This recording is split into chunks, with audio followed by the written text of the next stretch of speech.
नमस्ते दोस्तों। आज हम समझने जा रहे हैं शेक्सपियर की सबसे रहस्यमयी और त्रासद मतलब ट्रेजिक कहानी मैकबेथ। यह नाटक केवल कहानी नहीं है, बल्कि ऊंचा पद पाने की तीव्र इच्छा, गलती करने के बाद मन में उठने वाली पीड़ा और पूरी तरह बर्बादी की कहानी है। इस कहानी का हीरो मैकबेथ स्कॉटलैंड का एक बहादुर सेनापति यानी सेना का नेता है।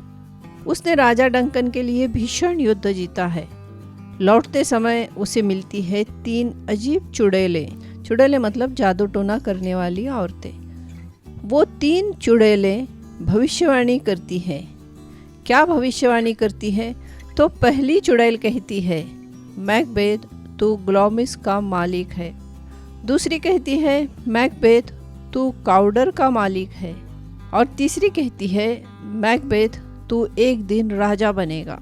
मैकबेथ बिल्कुल आश्चर्यचकित रह जाता है और तभी संदेश आता है कि उसे सच में काउडर की उपाधि मतलब पदवी मिल गई है।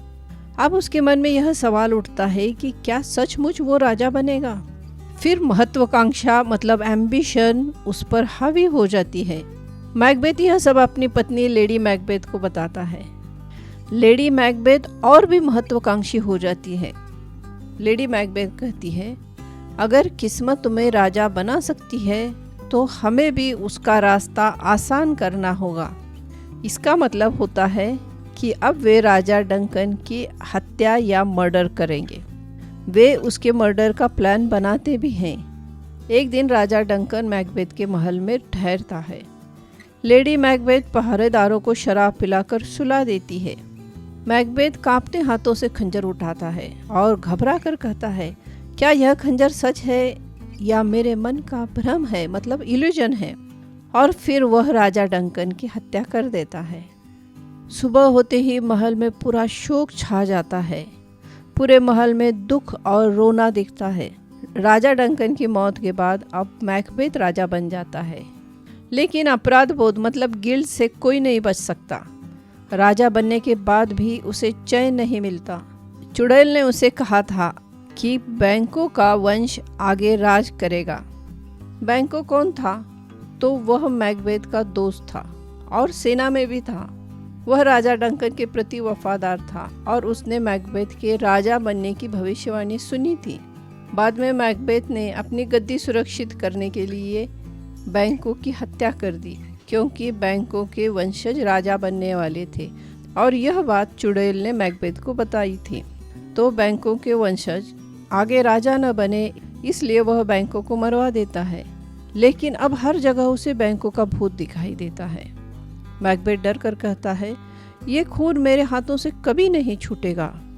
यह परछाई मेरा पीछा नहीं छोड़ेगी। मतलब बैंको की परछाई उसका पीछा नहीं छोड़ती है। यह वो क्यों कहता है? क्योंकि वह अपने दोस्त को मारता है। अब धीरे धीरे लेडी मैकबेथ भी टूटने लगी।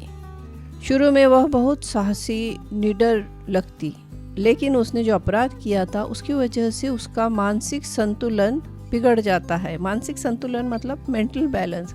वह नींद में चलती है और कहती है, ये दाग क्यों नहीं हटता?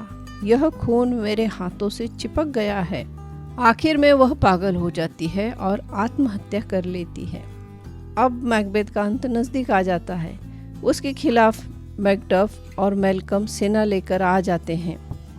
मैल्कम कौन था? तो मैल्कम राजा डंकन का सबसे बड़ा बेटा और सिंहासन का असली उत्तराधिकारी था। मतलब राजा डंकन के बाद वह राजा बनने वाला था, लेकिन अपने पिता की हत्या के बाद उसने इंग्लैंड में शरण ली। और मैकडफ कौन था? मैकडफ एक सम्मानित स्कॉटिश लॉर्ड था जो राजा डंकन और उसके बेटे मैल्कम के प्रति वफादार था। तो मैकबेथ के खिलाफ मैकडम और मैल्कम सेना लेकर आ जाते हैं। मैकबेथ को चुड़ैलें कह चुकी थी कि तब तक नहीं मरेगा जब तक जंगल उसके महल तक न आ जाए। युद्ध में सैनिक पेड़ों की डालियां लेकर बढ़ते हैं और ऐसा लगता है मानो जंगल चल पड़ा हो। अंत में मैकडफ और मैकबेथ आमने सामने होते हैं। भयंकर युद्ध होता है और मैकबेथ मारा जाता है। तो दोस्तों, शेक्सपियर की यह कहानी मैकबेथ हमें सिखाती है कि जो व्यक्ति सिर्फ महत्वाकांक्षा में अंधा होकर गलत रास्ता चुनता है वो न केवल अपना पतन करता है बल्कि अपनों को भी बर्बाद कर देता है। मैकबेथ एक बहादुर योद्धा था, लेकिन सही और गलत का ज्ञान छोड़ देने की वजह से उसकी कहानी एक ट्रेजेडी या दुखद अंत में बदल गई। अगर आपको यह वीडियो पसंद आया है तो इसे लाइक और शेयर करें और चैनल को सब्सक्राइब करें। धन्यवाद दोस्तों, अगली बार फिर मिलेंगे शेक्सपियर के और एक महान नाटक की कहानी के साथ।